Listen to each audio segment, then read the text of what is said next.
One of the motivations for doing this project was I was sick of reading books on film history about men, and I thought there was time to be some books about women in it because they were central to filmmaking. This project started about 5 or 6 years ago when I came across this photograph in the Cinema Museum in London.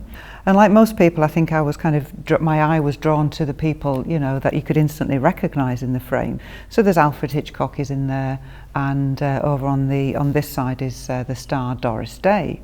So I became interested in this figure seated by Hitchcock's right-hand side, and I was kind of interested in who this person was.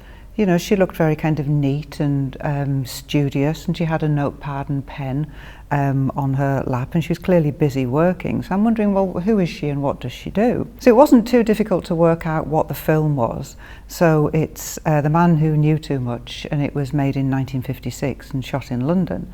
And so from that I could work out who this person was, and it's Connie Willis, and she was a continuity girl. It turned out that not only had she worked on this film, but she'd worked on about 150 other films as well. So she had this fantastic, really long career that ran for about 40 years in British film production. And so on the one hand, there was somebody who was clearly very central to filmmaking.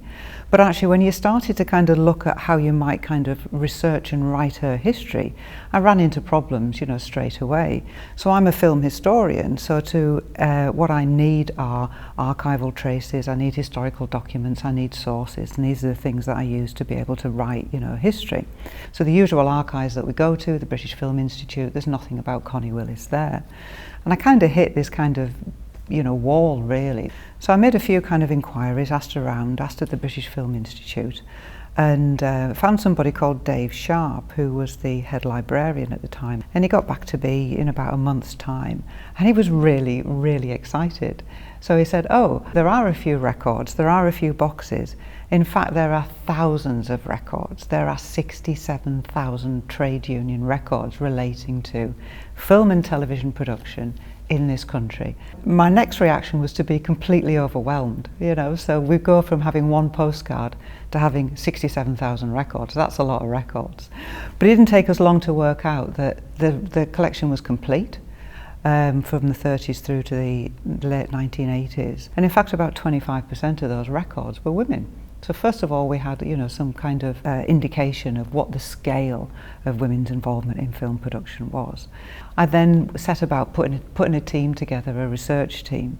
So we got some funding from the Arts and Humanities Research Council, and we started on what was a 4-year project to catalogue, sort, organise, curate, digitise and archive these records. And so we found out lots and lots of interesting things through these records. So these records told us people's names, they told us where they lived, they told us what production company they worked for, and they told us how much they were paid as well. We could really test this assumption that that men and women were paid equal pay for equal work. So we had an example of somebody joining an animation studio, a woman who joined one week and was paid a certain amount, and a man who joined the following week and was paid £5 a week more than the woman. And here was kind of, you know, black and white evidence of disparity for what was exactly the same job. So we learnt a lot from those 67,000 records, but it also kind of generated a lot more questions that we couldn't answer. So in order to answer that, we had to go to the people involved in it. So we put some advertisements in the trade press, basically asking, were you a woman who worked in film and television production in the 50s, 60s? Would you like to come forward and be interviewed? And so they did. So we got lots of women who came forward who'd worked for the BBC, they'd worked for ITV, they'd worked for Pinewood Studios, they'd worked for Elstree Studios, they'd worked with people like Alfred Hitchcock and many other kind of big director names. And they told us what they did, they told us who they worked with, they told us what the job meant to them, they told us about the kind of various campaigns they'd run for things like equal pay, grade parity, what they did when they had children.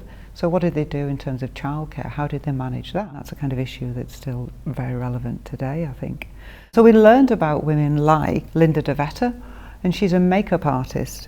One of the peculiarities of the film industry is that makeup was dominated by men. So women didn't do makeup. Women did makeup in the television industry, but they didn't do it in film. So actually Linda de Vette was a pioneer. She was one of the first women to break through as a makeup artist on feature film production.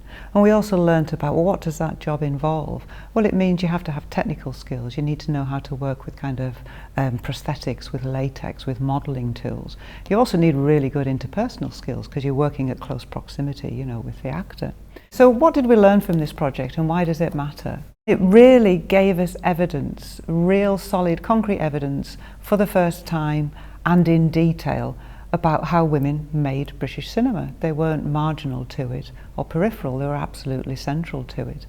And it actually gave us a model, I think, more broadly for thinking about work that is inclusive, diversive, and can be extended beyond film production.